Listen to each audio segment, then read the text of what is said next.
back to another episode of the Academy Urban Sports Perspectives.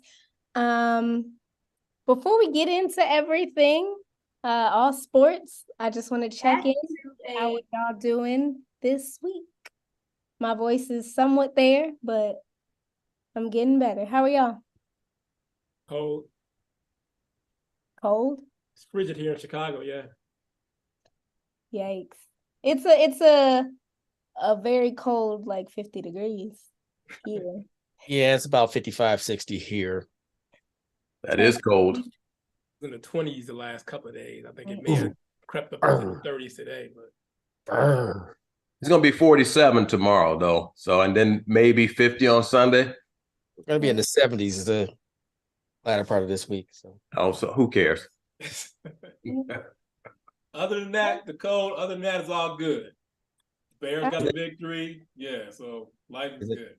Is it? Well, let's talk about those Bears. You know, it was a sad game for me because, they beat the Vikings. It was just a tragic game to watch. Yeah, let's just start with that. Let's just talk about the Bears. They broke a record, by winning a game by not scoring a touchdown. So, yay. By not scoring a touchdown and having 2 lost fumbles. That had never happened before. Because Minnesota had like 3 or 4 interceptions. 4 interceptions, yeah. Yeah, and Josh Dobbs is about to get benched. So there's that. Like I said. Speaking of Josh Dobbs, after watching that game, I'm like more confused now than I was going into it. I'm super confused. The only thing I'm sure about is that Justin Fields is better than Tyson Bagent. He's better than Bryce Young, and he's better than Josh Dobbs. That's all I know. Other than that, I have no idea what his future is. I was hoping at least midway through this 7-game tryout, I was going to have a clear-cut view of whether I thought, oh yeah, he's going to be the guy moving forward, or no, he's definitely not the guy. To me, it's still kind of like a toss-up. He's definitely not shown enough to say, oh, he's definitely a franchise 10 to 15-year guy, but he's shown enough to say maybe he has some untapped potential, but maybe he don't. I'm just confused about this whole Bears situation. I mean, they didn't score a touchdown, so they got lucky and won the game. They almost gave it away like they did the week before. Game plan is crazy. Fields still has this fumbling issue. I still don't think he's comfortable throwing it down the field unless the wide receiver is like 20 yards open. If you go back and look at the tape, every completed play down the field, there's no defender nearby. I don't know if he can still throw in those tight windows. Like the last play when they drove to get the field goal, DJ Moore, nobody within 15 yards of him. Wide open, no dispute on where it should go.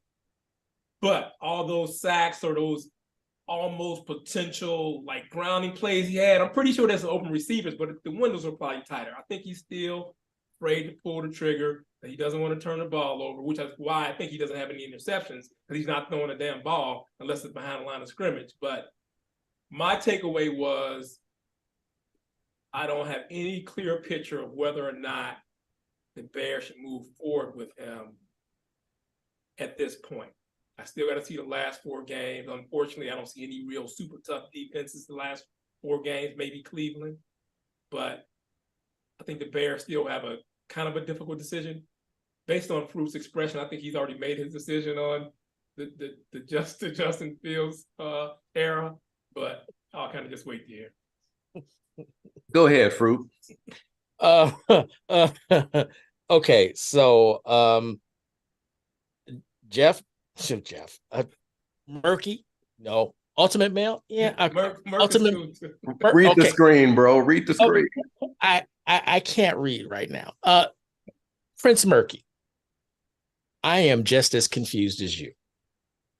I have no idea, and I think the thing is, I think that the offensive coordinator got spooked because of what happened the last time they played the Vikings. where they had, they came out the box with no one in the backfield besides the quarterback.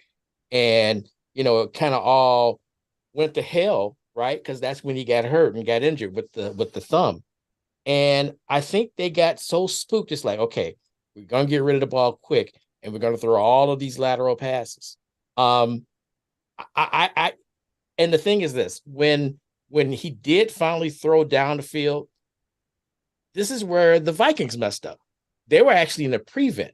If they would have kept their normal defense like they did throughout the entire game, you probably would not have been able to throw down the field, because I don't know what's up with the offensive line, but the blocking just wasn't. I mean, I guess apparently Minnesota, they blitz a lot. That's the thing. They blitz a lot, and that's how they know they had them spooked, because they were really afraid about the blitz. And you got what you got. I mean, the guy still threw for over 200 yards, which, last year that didn't really happen all that often. He didn't throw any touchdowns, didn't throw any interceptions, but he fumbled twice. And from until they can actually take it appears like he has on training wheels right now. And so until they can actually take those training wheels off, or the handcuffs, whatever you want to do, how freaky you may be, something has to kind of give. So, as far as these 7 games go, we're only down 2 right now. Murky. We still got 5 games to go. So maybe we can see something. Now, the Cleveland defense thing does scare me. However, if Myles Garrett doesn't play, then it's not going to scare me as much. But that the Cleveland thing, that's a real defense. That no cap, no whatever. That is a true defense that is horrifying and playing very well. So that's going to be a test. But the other games I think are pretty winnable. And the other thing about the Cleveland game is their offense sucks, because they don't have a quarterback either right now. So, I mean, technically speaking, they're all winnable. My one thing here is this. There are rumors that the president wants to eliminate all of them. Poles, Eberflus, because he wants his guy in there. So that's what they have been saying through the grapevine, that maybe he's going to eliminate all of them. I don't know. I don't know where the franchise is going. I mean, the defense looks better, but then again, right now, let's keep it a cap. There is a quarterback shortage in the NFL right now. The 4 of us could make a living. I said the 4 of us, all of us could make a living being a backup quarterback right now in NFL, because it is bad. It's extremely bad. So I don't know about what's going on in this league. It is wide open. I just know this. Eberflus is still fired. So it's Getsy. I know that I know for certain that those 2 will be gone. The question is, who will come in? Will they do crazy Jim Harbaugh or what? I don't know. I hope so, because that would breathe some life into this organization. But right now, just as in all other Chicago sports, except, bite my tongue, the Cubs, it's a dumpster fire. It's a dumpster fire everywhere right now. That's all I got. All right. So I'm going to help you brothers out and help clear up some of this confusion you have about the Bears. So I'm going to put on my general manager hat and tell you this is what needs to happen. Justin Fields is your guy. Now, why do I say that? Mm-hmm. So we look at the upcoming draft. We got Drake May. We got Caleb Williams. I don't know if either one of those guys is a generational quarterback. I don't know if they can get to the NFL level and be successful, just be a good quarterback. What I do know is there is a generational player in that draft, and his name is Marvin Harrison Jr. Now, listen to me, and you tell me if I'm wrong. Okay. You keep Justin Fields, you have DJ Moore, and you put Marvin Harrison on that offense, along with those 3 running backs. If you use your second draft pick to get a left tackle, the one from Penn, and you have a realistic chance to get that with your second first-round draft pick, You have just upgraded that offense to a very dynamic offense. Am I right or wrong on that? Have you improved your offense just by getting Marvin Harrison? If you just put him on the offense now, have you improved your offense? Yes. Yeah, I would say you improved it, but did you improve it to a consistent playoff level offense? So, all right. So let's just say we go with what everybody says should happen. You move on from Justin Fields, and let's just say you get Caleb Williams. So now you have no chance of getting Marvin Harrison. So now you take a first-year quarterback with the same weapons, and actually -1, because you're not going to re-sign Darnell Mooney, more than likely. More than likely, he's probably going to move on.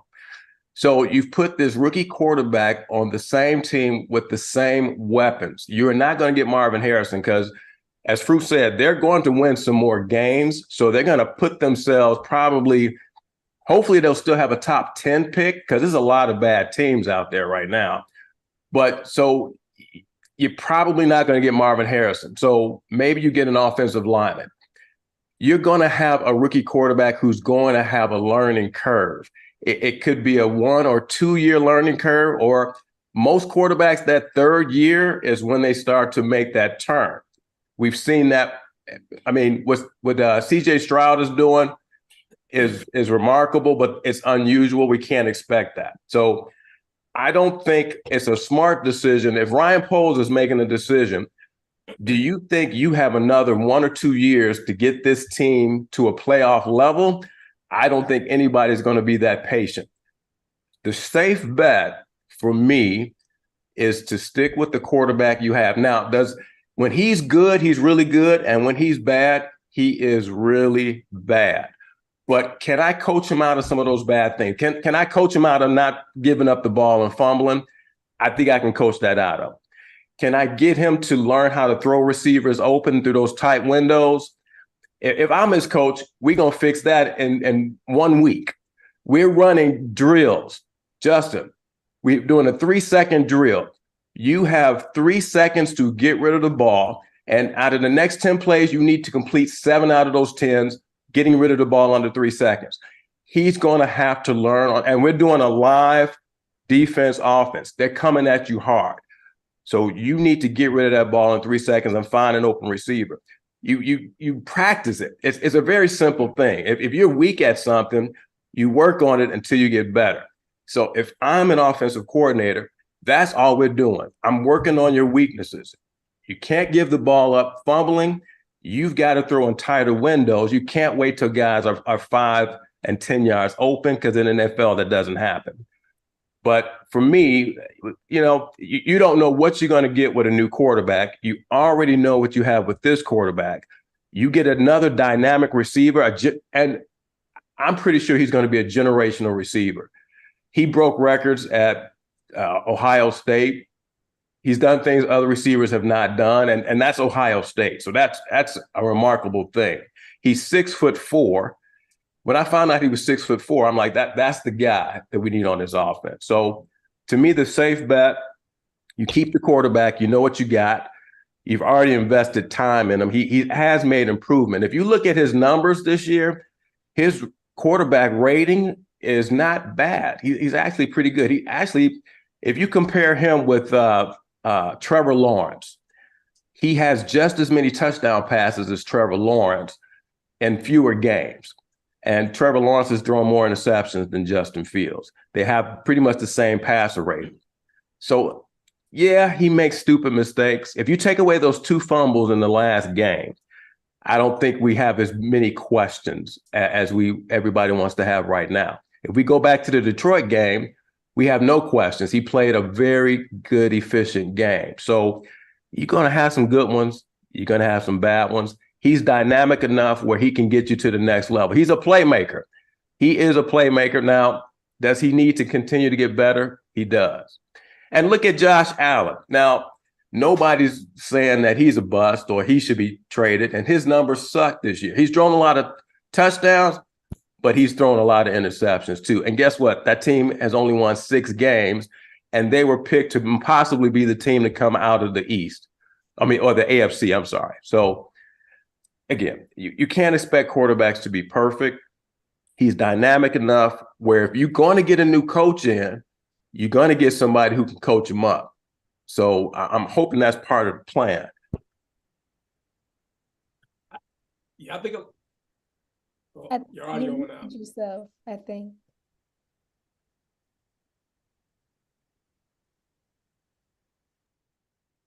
All right, am I back? Yeah, you're back. Okay. Anyway, I was on a rant there anyway. So in response to that, I will say this. That the Marvin Harrison Jr., that wouldn't be a bad pick. That would be a great pick. But I don't think he's going to be satisfied with those 1 yard screen plays. Well, that's why you get a new coach. You got to get a good coach in there, right? I don't think he's going to be behind a yard of scrimmage, those 1 yard screens trying to take it to the house. Second thing, I think some of these things are connected. I think we all agree that that Eberflus is gone, which means offensive coordinator is gone. Mm-hmm. I think it's key on whether or not Poles stays. If Poles stays, I think it's 50-50 whether Justin Fields stays. If Poles goes, Fields is definitely gone because everything's going to change. Everything's going to switch up, especially if they bring in Jim Harbaugh, because what the media is reporting is that if he does go somewhere, he's looking for more player personnel control. Mm-hmm. Now, I don't know if he necessarily wants to be the GM and coach, but he's definitely looking for more input, and I don't think that's something that Poles will be down for. So if Harbaugh comes over, Poles is going to be there. He's going to be gone, and the president is going to make a change with everyone. But I would like to say Justin Fields is the guy. Like you said, I'm still on the fence. I'm not saying he's not. I'm not saying he is. He just hasn't shown me enough to really commit to him. You mentioned that there were no generational quarterbacks in this upcoming draft, and it may not be. I haven't seen enough of Drake May or Caleb Williams to say whether they are. I know going into the season, people were saying Caleb Williams was that guy, that he was that can't-miss guy. Mm-hmm. I know his play this year may have taken down some of that expectation. But if the Bears have any inkling that any of those two quarterbacks is a can't-miss generational guy, they have to go with him because I don't think that's what Fields is. He can be a good quarterback, but I think to this point, 3 years in, he's definitely not a generational quarterback. So it depends on what the evaluation is of the quarterbacks coming out. If they just say, okay, they're okay, maybe they may make it, may not, okay, go ahead and stick with Fields. But they say, yeah, this is the guy, can't miss. He's the next C.J. Stroud or whatever. Yeah, they got to go with it because they won't be able to live with the backlash they'll get when that guy's excelling in the league and we're still with the inconsistency we have here in Chicago. Well, and one of the things that the president stated was, he needed to talk to Poles and said, how did you miss on C.J. Stroud? Because you had the chance to draft this guy, right? And he's like, so what is it that we missed? And so that's not a feather in Poles' cap at all. But to go back to the NFL quarterbacks right now, Justin is actually probably in the middle of the pack. And he's in the middle of the package because it's so bad right now. Even the quarterbacks, even now, Pat Mahomes had a really good game on Sunday, but I mean, he is number one of one, right? But he struggled as well. Also, his receivers are just crap. I mean, can you imagine Marvin Harrison going to Kansas City? I can't, don't want to. But the point is that the Bears have still a few needs. They need a defensive tackle. They need an offensive tackle. Do you draft? Because they're going, look, Carolina's going to give the Bears the number one pick. You don't draft him at number one, right? I mean, last receiver to be drafted number one was Keyshawn Johnson. I don't see that. I don't see that happening there. I don't think they should draft Marvin Harrison Jr. at number one. I don't see that. That's the only way they can get him, though. To be the way it's going to play out, that's the choice they have to make. They have to get him with that first pick. Do you think he's going to go beyond pick 4? Hell no. Well, they could trade back. It depends on who gets number 2 pick. They may be like and they want the quarterback they want, so they can like swap picks or something like that. I think they like will do that. I mean, because they're going to try to get that second round pick that they gave away with the Montez Sweat deal. That would be the smart move, right? Whoever gets the number 2 pick, which may be Arizona, could be the Giants. Maybe I think it could be the Patriots. But you're probably going to get somebody who wants that number 1 pick that is going to come up right behind you. You trade down to number 2 and you get a second round draft pick too. That'll probably be the smart move to do. But if you're going to take them, you got to take them with that first pick that you have. It's a guess. It's a guessing game. You're hoping that one of these quarterbacks is going to be good. And honestly, now the generational quarterbacks that we're seeing today, CJ Stroud, nobody thought he was going to be this good. Nobody. Everybody going into the draft, everybody was saying that Bryce Young is still the guy to go with, even though he was undersized. All the experts were saying he's the guy to go with. Nobody was saying CJ Stroud is the number 1 guy. You look at Patrick Mahomes. No one saw him as a generational quarterback when he came into the league. Tom Brady, no one saw him as a generational quarterback. Generational quarterbacks don't come from the guys that we think it does. All the top pick quarterbacks have come in and been either average or bad for the most part. How many of them have lived up to the hype that you can think of in recent history that have come in and just been generational? That was supposed to be the guy. How many have turned out to be the guy? It's the one you don't see coming is the one that's generational. So that's my point. I think you're guessing that and hoping that one of these quarterbacks, their skill level is going to translate to the NFL, and it's just nowhere knowing until you actually get the guy and who's going to develop this young quarterback too. That's the other thing. Do we have somebody who can bring a young guy in and develop them? We currently don't. We do not. We do not. So I'm just saying that the safe bet is to get Marvin Harrison. You definitely upgrade your offense. You can get another offensive lineman. The left tackle at Penn State, I can't think of his name, but he's touted as being the best option there. And then you can get whatever you need on defense, hopefully maybe through the free agency. But I'm just going with safe bets here. To me, if Poles is looking at it like, all right, how do I best protect my job? He's going to get criticism. If he doesn't take the number 1 quarterback, yeah, he's going to get criticized, and he's going to have to live with that until we see results from that pick next year. But I think you upgrade your offense. Justin Fields is auditioning. He's got 5 games to show that he can be consistent. I think that's all we need is to see him play clean. He's a better passer this year than last year. He's just got to play clean. Don't turn the ball over. Don't fumble it. No interceptions. If he can just play clean, if they can win 3 out of the next 5, I think he's our quarterback for next year, and they're trying to get Marvin Harrison. But that's just my thought. So is playing clean more 2-yard passes? That was a bad game plan. That was terrible. That was terrible. I mean, and that's the only time we've ever seen a game plan like that for Justin Fields.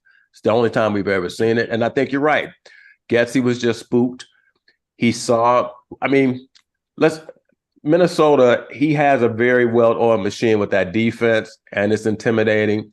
You never know what they're bringing. They disguise it. They'll bring 6, 7. They'll send 4. You just never know what's coming. What we do know is you got to get the ball out very quickly. And I think he was just trying to get his guy to get the ball out faster. He gave him the Tyson Bagent game plan. Well, I'll say this. On these next 5 games, I don't want to see him run the ball 18 times like he did when they played, Detroit. That's not sustainable. He had a good game. Quarterback can't run the ball 18 times every game and expect him to last throughout the season. Don't want to see that. I don't want to see 20 passes behind the line of scrimmage like they did last Sunday or Monday night. Josh Dobbs threw the ball downfield more so than the Bears did. And he's like one of the worst quarterbacks I've ever seen. Josh Dobbs is terrible. I mean, he's just as bad as Bryce Young is. So I need to see them. I mean, Fields can run the ball from time to time. He can have a fair number. 18 is way too much. But I want to see him making reads in the pocket, when his first read is covered up, I want to see him go to the second one. I'm tired of seeing the check downs, and I'm tired of seeing only throws to receivers that are so wide open I can complete the pass. I want to see some tight windows. I want to see throwing a receiver open, because that's what it's going to take to go far in the playoffs and be a Super Bowl contender. Not kind of what I've seen. So if I see those things, I'll say, yeah, he kind of passed the test. Let's do it. So like you mentioned, money and fruit. The Bears have some very winnable games coming up. They can easily go, 3 out of the 5. I expect them to go at least 2 out of the 5. Is that enough to save Fields' job? I guess it depends on how he plays. But so I'm still on the fence, but I'll make my final judgment after that Green Bay game, last game of the season. So basically, what you guys want to see is you want to see Denver and Washington, right? Those are the games you want to see him duplicate, correct? More so Denver. Yeah, I mean, Denver was his highest passer rating game, even though they lost. So, and he threw a pick. But yeah, sure. Yeah, eight touchdowns, 1 interception, 2 games. Yeah. That's what we want to see, right? Yeah, I mean, consistently, right? And he has to do it, right? Because anybody can do it. Because Josh Dobbs, who we agree is a terrible quarterback, we all agree on that, right? Correct. He threw a dime touchdown pass to T.J. Hawkinson to take the lead in that game. So even poor quarterbacks can every once in a while make a play. So Justin Fields making a play is not doing it for me. Josh Dobbs made a play. Any quarterback in the NFL is going to make a play every now and then if they got the talent to get there in the first place. But we got to see it consistently every game and throughout the game. 60 minutes, protect the ball. So like I said, Josh Dobbs threw a dime. Took the lead in the game. They should have won that game. But like Fruit said, they started playing prevent in the last series and kind of gave up the lead. But it's got to be more than just one series and one throw, because anybody in the NFL can do that if you're a starting quarterback. So and I agree. You're right. I mean, everything you all have said has been correct. We got to see improvement from the quarterback. But, if we get the defense playing at a high level like they have been, if you can keep the other team from scoring over 20 points, you should be able to win some games, even with this quarterback. Honestly, they should have 2 more wins on their record. They should have won the Denver game. They set a record with that. I think that was the worst comeback loss that they've ever had in their history. Maybe you should have won the Detroit game, and you probably maybe could have squeezed out maybe 1 or 2 games, maybe the one against Tampa. Maybe they won the first game. They probably could have won the first game against Green Bay. So honestly, this team could almost have 4 more wins on their record this year with the play they've been having. So they just couldn't close. So I don't know. I'm happy actually they don't have those 4 wins, because that means Matt Eberflus would be staying, and I think he should be gone now. Okay, so I have one good news, I think, and I got one that's potentially bad news. Which do you want to hear first? I like the bad news first, man. Ladies and gentlemen, I think Jordan Love has figured it out. That is bad news. The last 2 games against 2 really good opponents, he's been balling out. He seems to have figured it out. Get this. In the first 11 games that Aaron Rodgers started, and the first 11 games that Jordan Love started, their stats were absolutely identical. Just everything was the same. Even touchdowns, interceptions, yards, all the same. So the fact that he may have figured it out and they're now in some type of playoff contention, that is not good news. That would be the one game that is probably not winnable that's still on their schedule, the last game at Green Bay. The good news, instead of coming back from the fumble and not being able to drive down the field to get the necessary field goal, Justin Fields did that. He actually came back and actually won a game, put them in the position to win, as opposed to that the sack and the fumble, and then it all goes to hell, or the interception at the worst opportune time. He actually came back, drove them back down the field, and he won. So that's actually good news. It was good to actually see him do it. Because it's been very rare. Because the only other time that I can remember that he came back and he drove them down and got a touchdown was against Pittsburgh 2 years ago, and then Pittsburgh subsequently still kicked the field goal and won the game. So that's a good thing. Not only that, Fru, but also the defense was able to put them in that position to get that win. So they were able to do their job too. Yes. Yeah, the defense has played better in the last few. Now, again, against the two better teams, however, not so hot, because they still got smoked by Los Angeles and Detroit. When they wanted to up the tempo, they were able to score pretty fast and pretty easy against them. So those are my still concerns in regards to that. But also, there's a Jalen Johnson. You got to catch that. You got to catch that pass, son. That's pick pick six, baby. That's two pick sixes in the last two games that he's dropped. If you want that next year, not that he shouldn't be, but the Bears aren't going to pay him next year. If he wants that cash, he needs to go ahead and make those. Those are the ones that you make your case on, because those real premium defensive backs, they're not dropping those passes. So that's one thing. But listen, I think they do need to sign them, because here's the one thing that the Bears actually can't afford to do. They can't afford to let talent walk out the door for nothing. They can't. They can't afford it right now. Right, they can franchise tag them, right? Can't they do that? They can. That's probably what they do. Right, and that's one thing we didn't mention, is that the Justin Fields decision also has a financial aspect to it. They're going to have to pay him at some point. Not if they pick up the fifth-year option, they still got another year before they have to pay him anything, right? I think, but still, long term in the spring, I think is when they have to decide whether they want to pick up the fifth-year option. But that's going to take them to their championship window. I still think that'll have a huge part of the decision on whether or not they stay with him or move on is whether or not he's going to be worth a big contract at the end of his rookie deal. Honestly, the Bears winning any more games this season only benefits Justin Fields, and I won't even say Matt Eberflus, but really those are the only two that benefit from them winning any more games.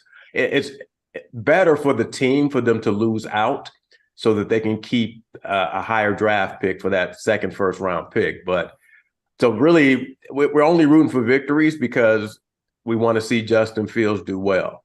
Because obviously, from talk radio, nobody cared that the Bears won that game. The talk was Justin fumbled twice. We didn't score a touchdown. So right now, nobody really cares about, because we're not going to make the playoffs.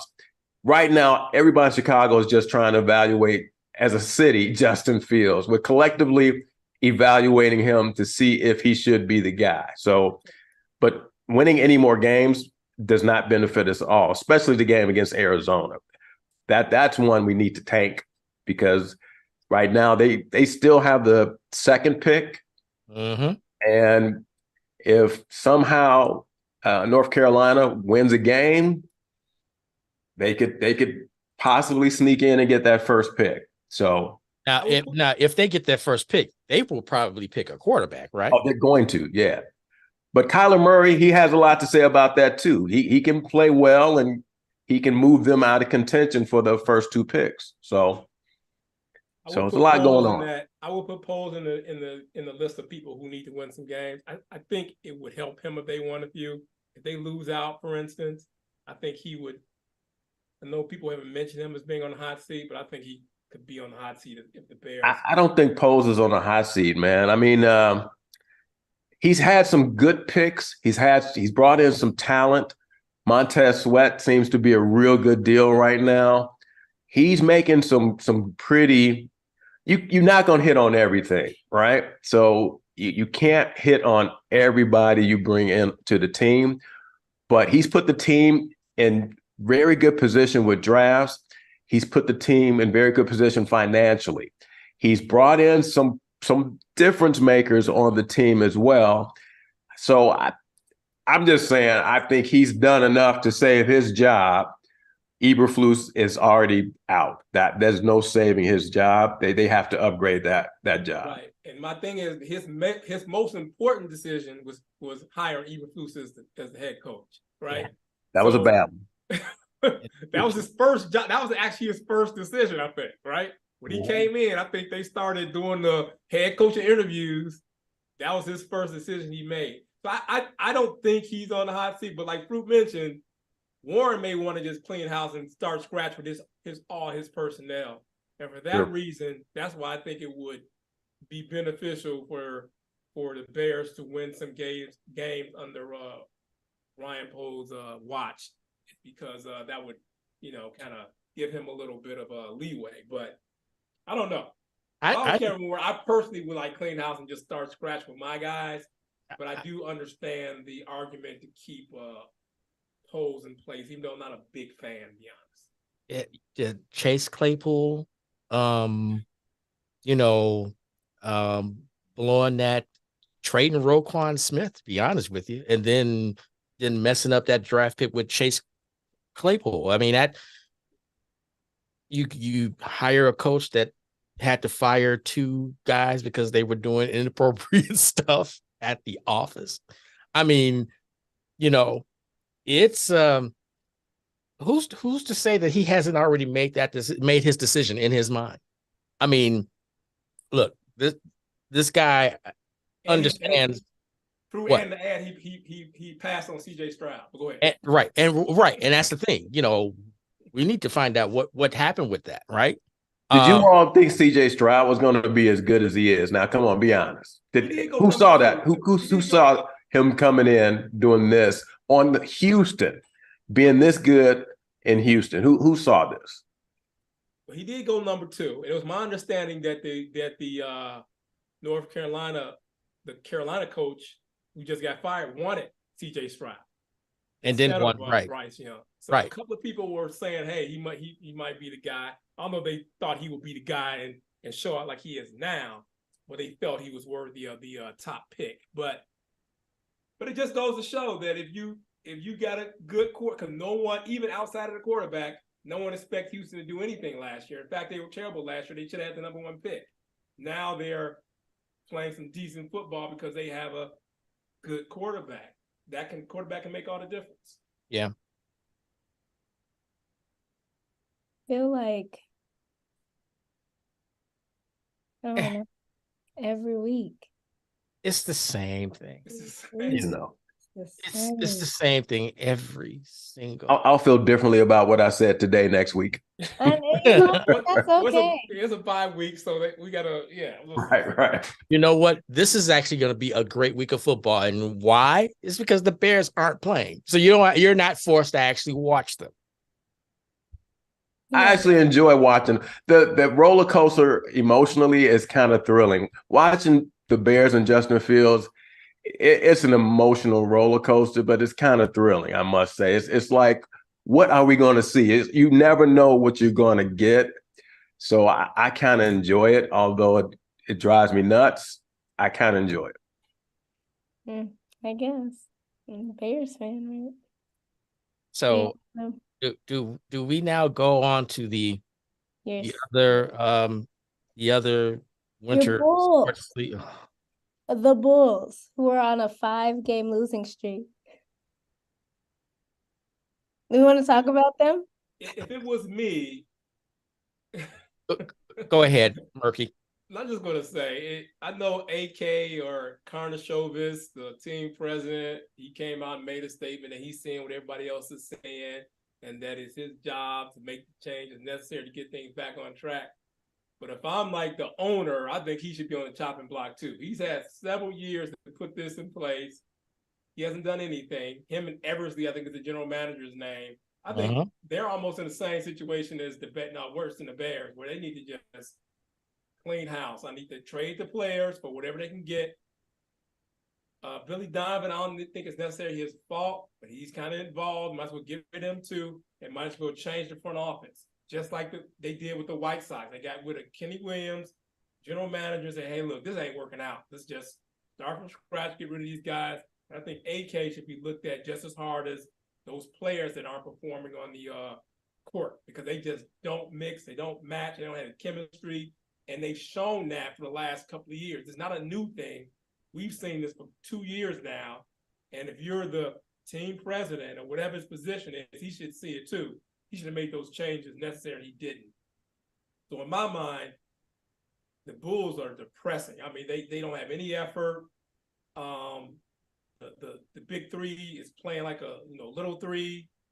Yeah, it's just depressing. I watched some of the previous game, and I've decided from now on that I'm no longer going to turn on the Bulls game until the trades are made. In fact, the last show I did, I said LaVine will be gone within 2 weeks. He's still here, and that's obviously turned out to be a bad decision. He should be just told to stay at home until they can make a trade.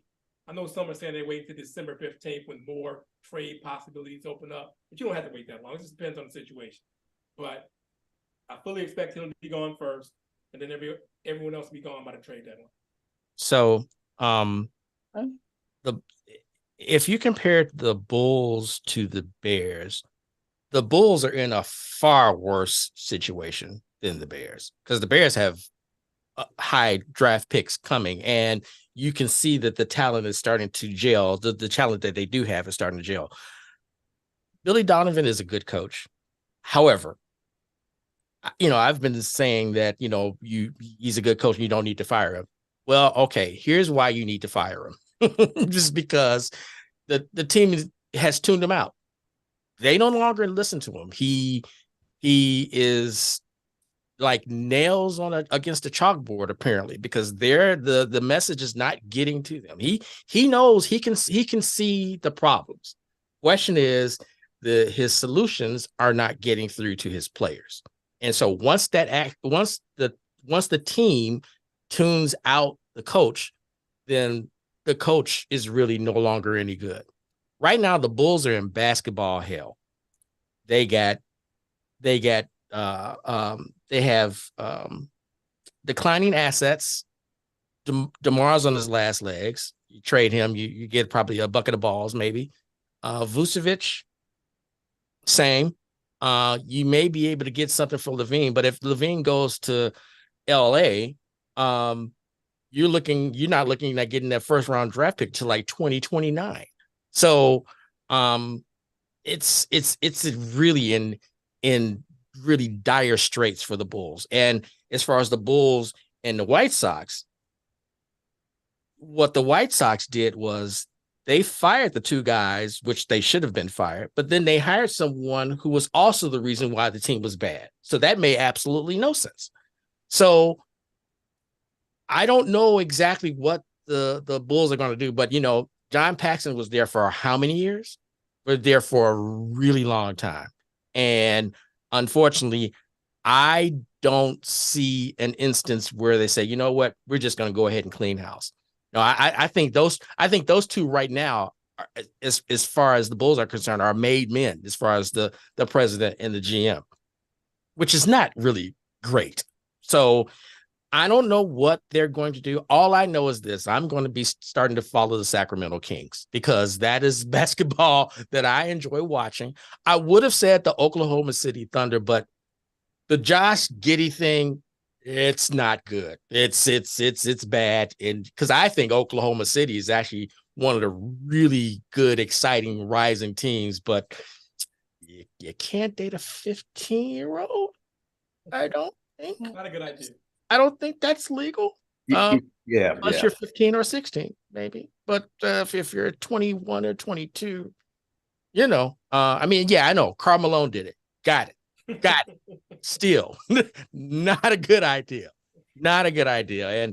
And I am very interested to see if he actually stays in the league, because technically speaking, it happened in baseball where a guy on the Tampa Bay Rays was dating someone who was like 16 or 17, and he's like Wander Franco. He's like 23, 24 years old, and next thing you know, he is not in the league. And there are no signs that he's going to be coming back anytime soon. I wonder what the NBA is going to do here, because that's a very interesting situation, because the evidence, if you've seen it on Twitter or X, it's pretty damning. It's not. Did he just date her or have sex with her? All of the above, sir. Oh, okay. Yeah. Yeah. Well, I mean, his concern should be much more about going to prison than the NBA at this point. So yeah. Him and Aura not looking good. So I'm going to be following the Sacramento Kings, and I'm going to be living a much happier life because of it. Yeah, anybody but the Bulls. I don't even know why we're talking about this team, but y'all wanted to do it, so we're doing it. This is the Chicago Sports Podcast. Yeah, it is, but they're not even. Are they a real sports team? That I'm not seeing professional sport when I watch them, because I haven't watched them, to be honest. I just can't do it anymore. Well, you see, Charles Barkley said that they were irrelevant. He's right. Yeah. Yes, he's right. That's one thing Charles is right about. Without a doubt. Now, I've heard Billy Donovan is a good coach. I think I heard it twice. I know Fruit said it. Ultimate, you may have said it too, that you think he's a good coach. Can you give me evidence of what makes him a good coach? I just like to hear it. Mine is just his track record. I mean, with the Bulls, he hasn't done a damn thing, except for that first year when they had Lonzo.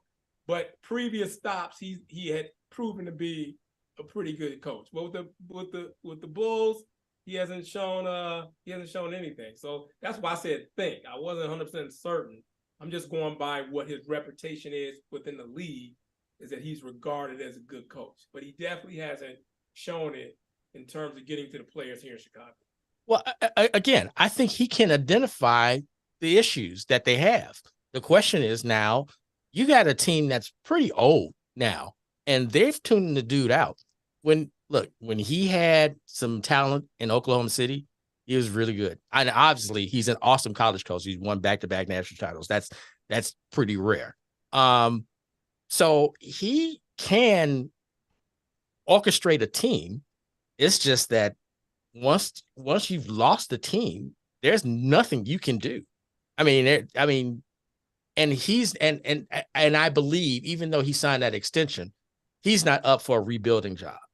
But, again, he was failed by the front office, because I don't know why they thought this 40-42 team was going to be a year older and going to be better than they were last year when they showed you that they sucked. So I don't understand.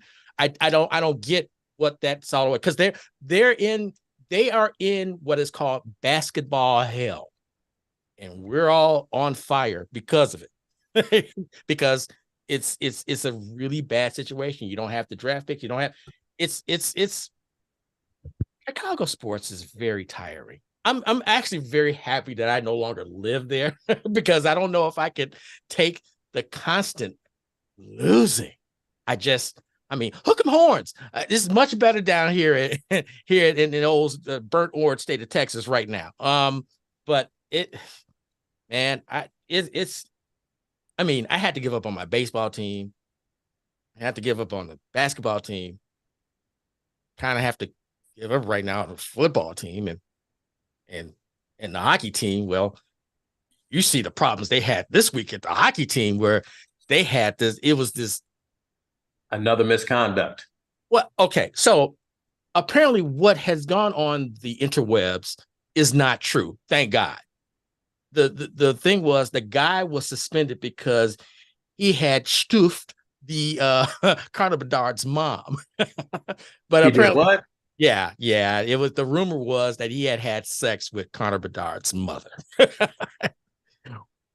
But wow. that was the rumor. But that was unsubstantiated. It wasn't. It's not true. Oh, without a doubt. Apparently, he was released from the team for doing.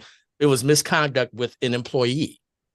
Mm-hmm. So we don't, obviously we don't know what that was, but I mean, at least this time the Blackhawks actually did something about it in real time, as opposed to, well, you're going to just sweep this under the rug, and then you're going to find out 5 years later that the whole thing was a sham. So, they've made improvements there, and Bedard is a generational talent. So that's the one good fortune that you do have for Chicago, but we don't talk hockey. So it doesn't really matter. So, so for what we do talk about, I'll say this, and I'm switching sports here. If the Cubs get Shohei Ohtani, then I'm in. I'm in. He's not pitching next year, though. Whatever.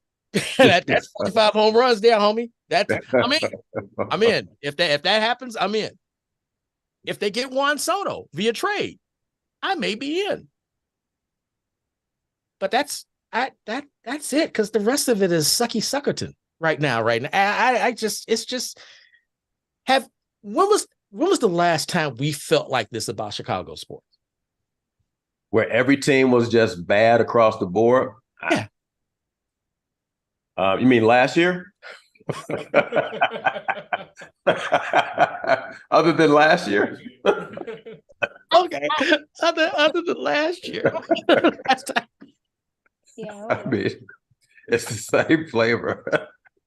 Last year wasn't as bad. What wasn't as bad? Yes, it was. No. The Cubs were worse.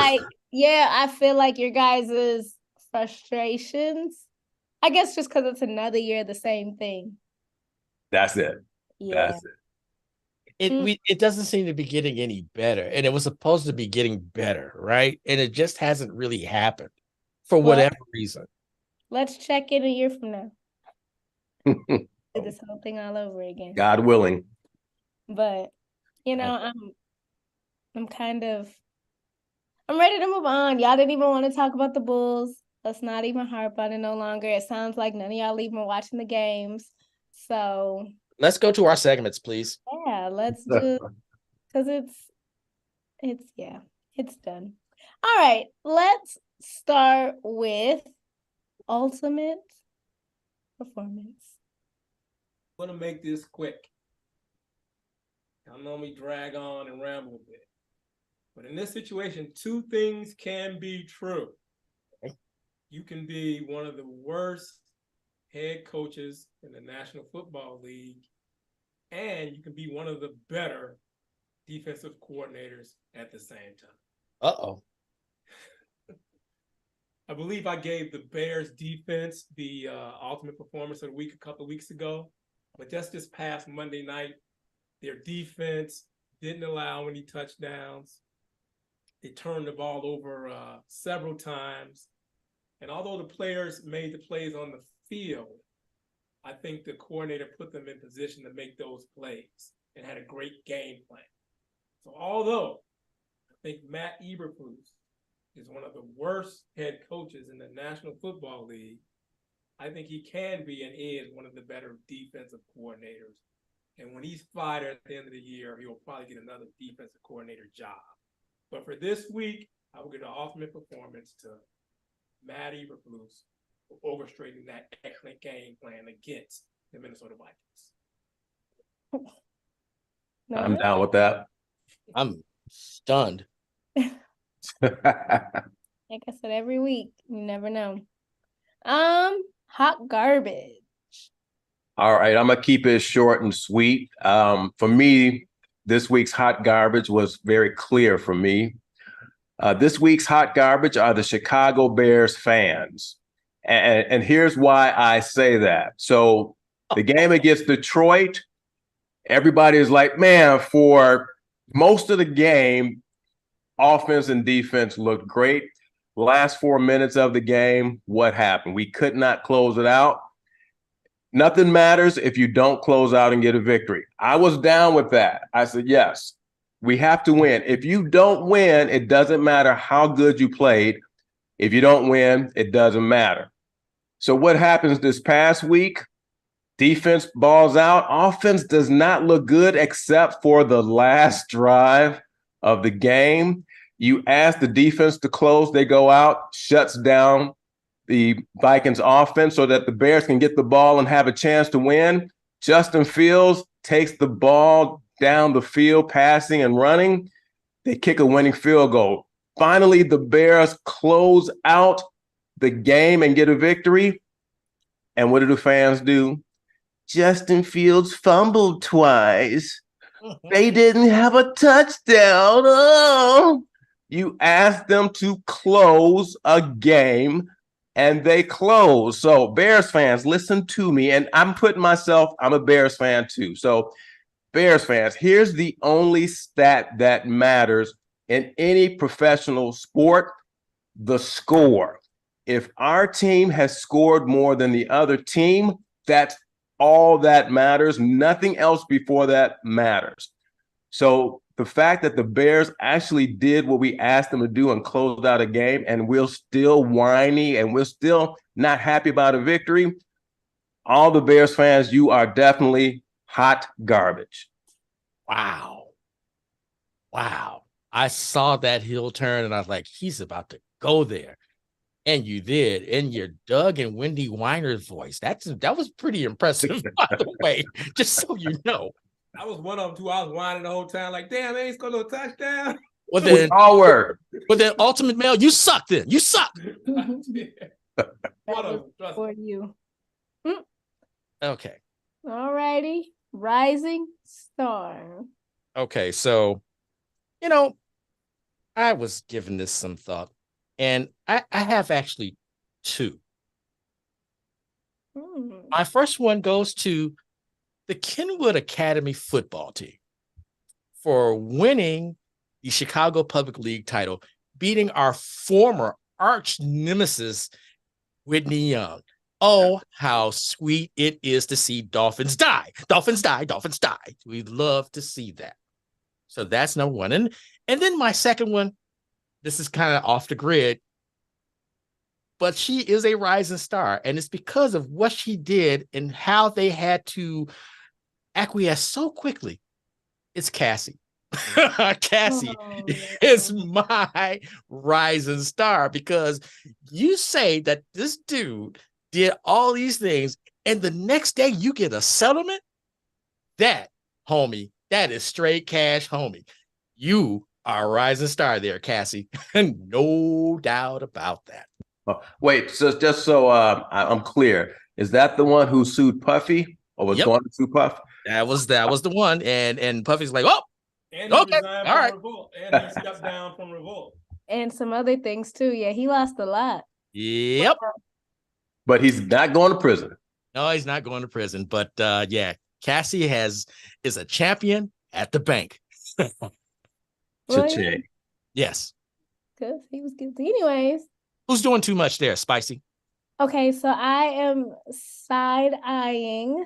Well, today I have two things that I'm kind of, that I saw. And I'm like, So the first is about Young Thug and his trial. Her? Okay. I don't know who that is. I've heard of Young Thug. I've been a Young Thug. He lives down the street. Anyway, so he is a rapper, and he is currently basically facing a life sentence in prison for like murder, drug charges, all this stuff. He's been in jail for like a year now. And whatever. People were so just upset, free Young Thug, yada, yada, yada. I mean, he was a menace out in these streets, so can't really. It's his own fault. Anyways, so his trial started and his attorneys are doing everything to, say that, oh, he's not a part of a gang and blah, blah, blah, what they're supposed to do. So now they're saying that Young Thug stands for truly humbled under God. And, they got a job to do, but it's a lie. And I'm just giving them a side eye. Does Young Thug have Trump's lawyers? Listen. Probably. And if you how long do you have to be in the poker till you just thug? There's no more young thug. And they old thug. They said that just a whole bunch of stuff. He he's a part of his label, or it was a group of rappers, and they were calling themselves YSL, and apparently now they're saying, because they claim that it stood for like It's something slime, young slime, something. You know, we're not a gang and all this other stuff. Or whatever. They're on RICO charge. They got a whole bunch of charges. Anyways, yeah. So that was that. And then another thing, I'm just from when I heard the news, like was it earlier this year? Like way earlier this year, I kind of gave it a side eye. And now it's premiering tonight. So I'm still trying to figure out how this even makes sense. But you know, Gayle King and Charles got a show. Yeah. And it's called King Charles. I just want to know what they got to talk about, and I just feel like this is unnecessary, the two of them together. But we'll see. I'm gonna see what they're talking about, but I just think it's doing too much because nobody asked for this. And, Are you sure about that? well, I didn't ask for it. I neither. I mean, I like Gayle King. I find her entertaining. But I didn't ask for this. I find them both entertaining separately. But maybe together. No. Not together. I don't see it. Now they're saying it's a limited series, but you know, it was bought on because when they had when CNN switched owners and all that other stuff, and so they were trying to boost all these ratings, and they got rid of so many people on CNN and whatever, so this was part of the plan to kind of compete or have a weekly show to compete with MSNBC. But good luck with that. Anyways, those were I had a couple more, but I'm gonna keep it there. What's up with Beyonce's hair? First of all, everybody needs to leave Beyonce alone. Okay, all right. I'm not coming from the Beehive. No. From the Beehive. Because did you see her mom wrote this? Her mom went off on everybody, and she was like, "Y'all are a bunch of idiots." But her thing was Renaissance, and her theme of her tour has always been silver. So she wore the silver dress and the platinum hair to kind of, go with the theme. And people were saying she looks like a white woman and she's bleaching her skin. I'm like, y'all get on my nerves. Leave her alone. When is the movie coming out? December 1st. Oh, Friday. Yeah, I didn't get my ticket, so. You went to the concert. Why do you want to see the movie? Because you get the behind the scenes. Oh, yes. You got to get that. Everybody's doing it. She did it for her not Renaissance. She did it when she did the Coachella thing. Coachella. Taylor Swift did hers. It's a good way to make more money. Yeah. She's sold out basically her movie tour. I'm just waiting for it to come on streaming. I should have bought her perfume. I heard it smells good. Maybe I'll buy that. What's the name of it? Beehive? No, to be honest, I don't know. Big ass booty is what that's the name of it. Beyonce perfume. I should have bought some. But you still can't? It's sold out? Yeah, I think it's sold out. Oh, really? All stuff sold out. I'm sure you can find it on Temu. Sure. Maybe not. No, I don't want to be smelling crazy now. It's, what does it say? Act 1. Ah, boy, the grift is real, ladies and gentlemen. It is real. Oh, it's called E Noir. I don't know. That's what it's called. All right. Okay. But yeah, that's all. I'm gonna see it sometimes. But anyways, that's all that I have. So now in 2 weeks from now, are you going to be available? Because you may be out of the country. Is that correct? Oh yeah. Yeah. Let's talk about that, but let's end the show first. Okay. All right. So don't want any stalkers. Well, yeah, that too. I didn't say where she was going. Going to a whole nother planet. Yeah. But yeah, Africa. 2 weeks from now, we will hopefully have something else to talk about. Did you say Africa? Huh? What? No, we're good. We're all good. I think never mind. We can only beat a dead horse for so long before it becomes White Castle. So yeah, let's just move along, I guess. All right. Well, we'll be back in 2 weeks. Hopefully something more exciting to talk about. I don't know. Doubt it. Maybe. I think we got some good stuff to talk about the Bears in 2 weeks. That's just my feeling. I'm just waiting for the Super Bowl, really, so I could watch Usher. That's it. That will be a good show. I saw it in Vegas. Very, very good show. I need to go. I missed out. It ends in December, so you better hurry up. December's booked. Well, December is like Friday. So well, yeah. And just watching it at the Super Bowl. Same show. Yeah, man. Condensed version. Anyways, I wanted to be up there front row, but that's okay. All right, we'll be back in 2 weeks. All right.